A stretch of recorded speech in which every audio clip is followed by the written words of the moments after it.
అధికారాన్ని అండగా పెట్టుకుని హత్య రాజకీయాల్ని, హత్య చేసిన హంతకులని కాపాడే ప్రయత్నం జరగడం నిజంగా సిగ్గుచేటు. ఇందులో నేను ఈ ఒక్కరినో ఆ ఒక్కరినో నిందిస్తలేను. ఇందులో హంతకులకు అండగా నిలబడ్డ ప్రతి ఒక్కడు, వాడు ఎవడైనా గాని, వాడు దోషి రాష్ట్ర ముఖ్యమంత్రి అయినా, స్థానిక ఎమ్మెల్యే అయినా, స్థానిక ఎంపీ అయినా, ఎవరైనా కూడా ఈ తప్పు, ఆ పసిగుడ్డు ప్రాణాలు తీసిన హంతకులకు అండగా నిలబడ్డ వారు ఎవరైనా సరే వారిది ఖచ్చితంగా తప్పే. ఏమడిగిందా పసిగుడ్డు? మీరు ఎక్కి కులుకుతున్న గద్దెని అడిగిందా? మీరు పోగు చేసుకుంటున్న మూటల ముళ్ళు అడిగిందా? అడిగింది మల్లన్న దర్శనం. దర్శనానికి పోతా అంటే ఇవాళ కులం పేరుతో దూషించడమే కాకుండా గణేష్ మీద దాదాపు 20-25 మంది దాడి చేసి తన్నినంత చోట తన్నకుండా తన్ని చివరికి ఆ తమ్ముడిని ఇబ్బంది పెడితే, అన్నా ఈ పసిగుడ్డు ముఖం చూసన్నా ఇడిచిపెట్టానన్నా, మావాడు ఒక్కడున్నాడు, మీరు 20 మంది తంతున్నారని చెప్పి ఆ అమ్మాయి మౌనిక వచ్చి ఆ పసిగుడ్డునన్న ముంగడ పెడితే దయగలుగుతుందేమో, మానవత్వం అనేది ఉంటే మనిషిలో ఆ పసిపిల్ల ముఖం చూసినా ఊకుంటారేమో అని చెప్పి ఈ అమ్మాయి మౌనిక వచ్చి వాళ్ళని ప్రాధేయపడ్డది, ప్రతిమలాడింది. అన్నా వదిలిపెట్టండి అన్నా, చచ్చిపోతాడన్నా, కొట్టకండి అన్నా, పసిగుడ్డు ముఖం చూసి తండ్రిని వదిలిపెట్టండి అన్నా అని అడిగితే, దుర్మార్గుడు, మానవ మృగం లాంటి మనిషి వాడెవడో చెత్తనా కొడుకు, వాడు కాలితో తంతే ఆ పాపని, ఇవాళ పాప చనిపోయింది.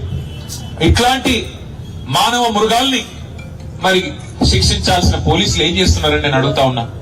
మరి మౌనిక పోయి, గణేష్ పోయి, మా బిడ్డ మీద దాడి జరిగింది, మా మీద దాడి జరిగింది, దయచేసి కంప్లైంట్ తీసుకోండి అంటే, లేదు లేదు మీరు సరిగ్గా రాసిలేదంటాడట. నేను అడుగుతున్నా పోలీస్ అధికారిని, నీకు ఉద్యోగం ఇచ్చింది ఈ రాష్ట్రం, నీకు జీతం ఇచ్చేది ఈ రాష్ట్ర ప్రజలు, రేవంత్ రెడ్డి కాదు, ఆయన తొత్తులు కాదు. నువ్వు చేయాల్సింది, సేవ చేయాల్సింది బాధితులకు. ఎవరి మీద అయితే దాడి జరిగిందో వాళ్ళు వచ్చి నీకు షికాయత్ చేస్తే, కంప్లైంట్ ఇస్తే అది కరెక్ట్ గా లేదంటవా? సోమోటోగా తీసుకోవాలి. నువ్వు తప్పు జరిగితే సోమోటో తీసుకోవాలి. సోమోటో అంటే నీ అంచట నీవే స్వచ్ఛందంగా తీసుకోవాలి. వాళ్ళు షికాయత్ చేసే అవకాశం కూడా ఇవ్వద్దు. కానీ నువ్వేం చేసినావు? ఇవాళ బాధితులు వచ్చి నీ తరపు నీకు ఫిర్యాదు చేస్తే సిగ్గు లేకుండా అధికార పార్టీ నాయకులకు ఫోన్ చేసి, అయ్యా మీ మీద కంప్లైంట్ వచ్చింది, మీరు వచ్చి కౌంటర్ కంప్లైంట్ ఇవ్వండి అని చెప్పి నువ్వే వాళ్ళను ప్రేరేపించి, సిగ్గు లేకుండా చేస్తున్న, వేసుకున్న యూనిఫామ్ కి విలువ లేకుండా, చేస్తున్న ఉద్యోగానికి విలువ లేకుండా, పోలీసు అనే ఒక గౌరవం కూడా కోల్పోయే విధంగా ఇవాళ మీరు వాళ్ళని కాపాడే ప్రయత్నం చేస్తున్నారు. ఆ పాప చనిపోతే పెట్టాల్సిన కేసు ఏంటి? హత్య కేసు కాదా? ఆ 8 మంది వాళ్ళైతే దాడి చేసిండ్రో వాళ్ళని జైల్లో పెట్టొద్దా? సిగ్గుందా ఈ నాగర్ కర్నూలు పోలీస్ యంత్రాంగానికి నేను అడుగుతా ఉన్నా. ఇవాళ రోడ్ ఎక్కి ఆ తల్లి, బిడ్డ చనిపోయి ఇంకా 3 రోజులు కాలే, ఆ తల్లి ఇవాళ ఆ బిడ్డకు పాలియాల్సిన టైంలో ఇక్కడ కన్నీళ్లతో రోడ్ ఎక్కి చౌరస్తాలో అంబేద్కర్ సాక్షిగా కూర్చుంటే, ఈ స్థానిక యంత్రాంగం, జిల్లా యంత్రాంగం ఆ బిడ్డతో పాటు రాజ్యాంగాన్ని కూడా ఖననం చేసిన మాట వాస్తవం కాదా? డాక్టర్ బాబాసాహెబ్ అంబేద్కర్ విగ్రహం సాక్షిగా ఇలా తల్లి అడుగుతున్నది ఏంది? న్యాయం కాదా? ఏం అడుగుతున్నది ఆమె? అన్నా నేను అడిగిన ఆ అమ్మాయికి చెప్పిన చంద్రకళ గారికి, అమ్మా నీ కొడుకుకు, నీ కుటుంబానికి నేను అండగా ఉంటా, ఓ 10 లక్షల రూపాయలు పెట్టి ఇల్లు కట్టిస్తా అంటే ఆ చంద్రకళ ఏమన్నదో తెలుసా నాతో? అన్న అది తర్వాత సంగతి అన్నా, మీరు ముందు వాళ్ళకి శిక్ష పడేటట్టు చేయండి, మీరు అసెంబ్లీలో మాట్లాడండి, మీరు మొత్తం రాష్ట్రం దృష్టికి తీసుకొని పోండి, మాకు సాయం చేసేది మీరు తర్వాత చేయండి, పర్వాలేదు, కానీ ముందు ఆ తల్లి, బిడ్డలు కోల్పోయిన తల్లి, బిడ్డని కోల్పోయిన ఆ తండ్రి, వారి ఆవేదనకు మీరు న్యాయం చేయండి అని మాత్రమే చంద్రకళ వాళ్ళ నాయనమ్మ కోరుతున్నది. ఇంతకు మించి ఏం అడగాల? వాళ్ళు ఏం తప్పు చేసింది ఆ పిల్ల? అయినా నాకు తెలియక అడుగుతా, 2 నెలల పసిగుడ్డు కులం తెలుసా? 2 నెలల పసిగుడ్డు, 2 నెలల పసిగుడ్డుకు మతం తెలుసా? 2 నెలల పసిగుడ్డుకు అధికారం తెలుసా? ఏం తెలుసు? మనం పుట్టించిన కథ కులం. మనిషి పుట్టినాక 5 నిమిషాలకు పుట్టేది కులం, మనిషి పుట్టినాక 5 నిమిషాలకు పుట్టేది మతం. ఇవాళ దానికోసం చివరికి మనుషులను చిన్న చూపు చూసి, దేవుడు దర్శనానికి రాకుండా చేసి, వారి మీద దాడి చేసి, మళ్ళీ వారి మీదనే కేసులు పెట్టి, చివరికి రోడ్డు మీద కూర్చునే పరిస్థితి తల్లికి, ఆ తండ్రికి, వాళ్ళ కుటుంబం మొత్తానికి తెచ్చిన ఈ వ్యవస్థను చూసి సిగ్గుతో తలదించుకోవాల తెలంగాణ సమాజం. ఇవాళ నేను ఇక్కడ రాజకీయం మాట్లాడడానికో, రాజకీయం చేయడానికో రాలేదు. నేను స్థానిక ఎమ్మెల్యే గారిని కూడా కోరుతా ఉన్నా, స్థానిక ఎంపీ గారిని కూడా కోరుతా ఉన్నా, హంతకుడు ఎవడైనా హంతకుడే. వాడు ఏ పార్టీ వాడైనా, ఏ పార్టీ వాడైనా వాడిని ఖచ్చితంగా శిక్షించాల్సిందే. 8 మంది ఈరోజు ఈ హంతకుల ముఠా కలిసి ఆ పాపం హత్య చేసింది. ఆ 8 మందిని జైల్లో పెట్టాలా, ఆ 8 మందిని ఖచ్చితంగా హత్యా నేరం కింద అరెస్ట్ చేయాలన్నదే మా ప్రధానమైన డిమాండ్. తర్వాత ఆ కుటుంబాన్ని తప్పకుండా సరే మేము పార్టీ పరంగా మేము ఆదుకుంటాం, ఆ ఇల్లు కట్టిస్తాం, అది పెద్ద సమస్య కాదు. కానీ రాష్ట్ర ప్రభుత్వం కూడా స్పందించాల.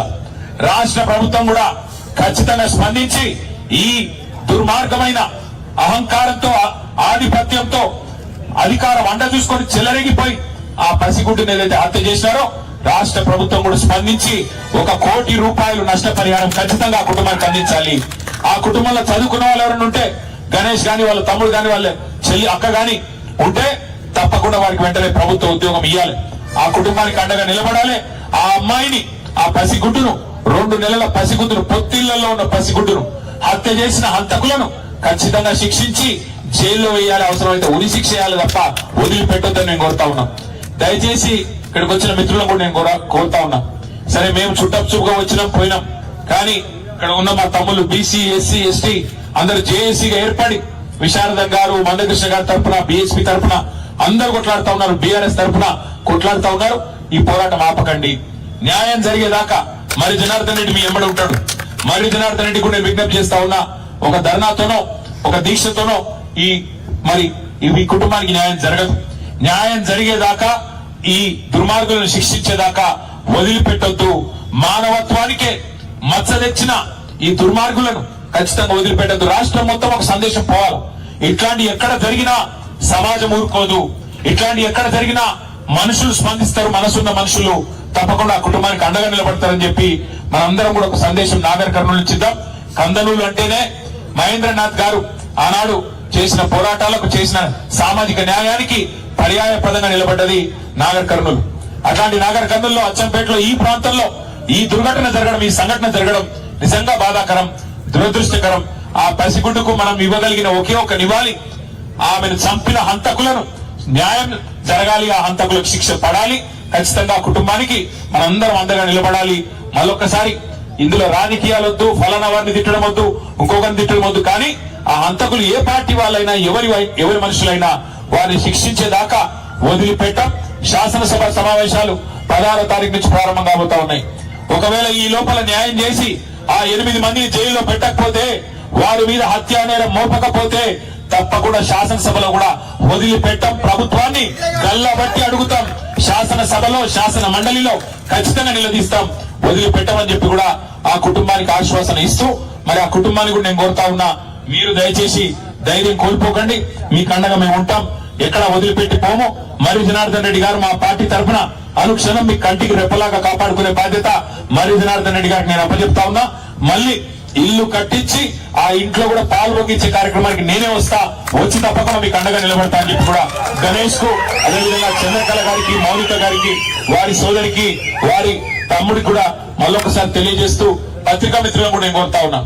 ఈ రోజు ఈ సంఘటన, ఈ 2 నెలల పసిగుడ్డు నిజంగా ఒక ఎమ్మెల్యే బిడ్డనో, ఒక ఎంపీ బిడ్డనో, ఒక రాజకీయ నాయకుడి బిడ్డనో అయితే ఇట్లే ఉంటుండే ఇలా స్పందన అధికార యంత్రాంగం మీరు కూడా ఆలోచించండి.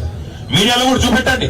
ఒక సామాన్యుడు కదా, గొంతు లేదు కదా, గణేష్ కదా, ఆయనకి ఎవడున్నాడు అని అనుకుంటున్నారేమో.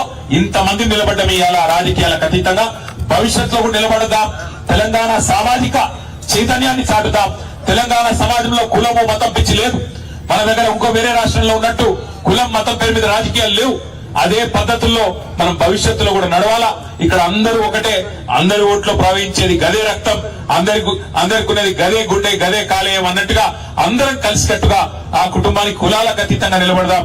అది మరి జనార్దన్ రెడ్డి అయినా, లేకపోతే విశారదన్ అయినా, మందకృష్ణ అయినా, బీఎస్పీ అయినా, కేటీ రామారావు అయినా, ఎవరైనా అందరం మనుషులమే. అందరం ఇవాళ ఒక తండ్రిగా చెప్తా ఉన్నా నేను. నిజంగా తల్లడిల్లిపోయింది వార్త చూసిన తర్వాత, గుండె తల్లడిల్లిపోయింది. 2 నెలల పసిగుడ్డును తనడానికి మనిషి అనేటువంటి మనసు వస్తుందా? వాడు మానవ మృగమా, ఇంకోటి వాడు బయట ఉండాలనా అటంటోడు? అందుకే నేను అంటున్నా, ఇక్కడ కులం లేదు, మతం లేదు, ఏది లేదు. ఆ తల్లికి, ఆ కుటుంబానికి న్యాయం జరగాలి. జరిగేదాకా మనం వదిలిపెట్టొద్దని మీడియాను కూడా ప్రత్యేకంగా కోరుతూ, ముఖ్యంగా నాగర్ కర్నూలులో ఉండే చైతన్యవంతమైన ఈ ప్రాంతం, గోరే టెంకన్న లాంటి మహా ప్రజా కవులు పుట్టిన ఈ ప్రాంతం, అట్లాంటి ఈ ప్రాంతంలో ఈ దుర్ఘటన జరగడం అందుకే చాలా చాలా బాధాకరం. న్యాయం జరిగేదాకా ఆ కుటుంబానికి అండగా నిలబడదామని మళ్ళొక్కసారి మీ అందరికీ విజ్ఞప్తి చేస్తూ, వాళ్ళ కదిలి వచ్చిన ప్రతి ఒక్కరికి తప్పకుండా ధన్యవాదాలు తెలియజేస్తూ, గణేష్ కు, చంద్రకళ గారికి, మౌనికకి, మీకు అండగా నిలబడతాం, మీకు అండగా కేసీఆర్ గారు ఉన్నారు, మేమందరం ఉన్నాం, భయపడవద్దని చెప్పి కూడా మళ్ళొకసారి వారికి హామీ ఇస్తూ ప్రత్యేకంగా మళ్ళొకసారి మీ అందరికి నమస్కారం. జై భీమ్, జై తెలంగాణ. వారికి తక్షణ సహాయం కింద పార్టీ తరఫున 1 లక్ష రూపాయలు సాయం చేయడానికి వచ్చినాము. ఇది మాత్రం కాదు, ఆ కుటుంబానికి అండగా నిలబడి 10 లక్షల రూపాయలతో వారికి ఇల్లు కట్టించి వారికి తప్పకుండా గృహప్రవేశం కూడా నేను వస్తాను ఏదైతే మాట ఇచ్చినో తప్పకుండా నిలుపుకుంటా అని చెప్పి కూడా తెలియజేస్తూ అమ్మాయికి తక్షణ సాయం కింద 1 లక్ష రూపాయలు పార్టీ తరఫున అందజేస్తా ఉన్నాం.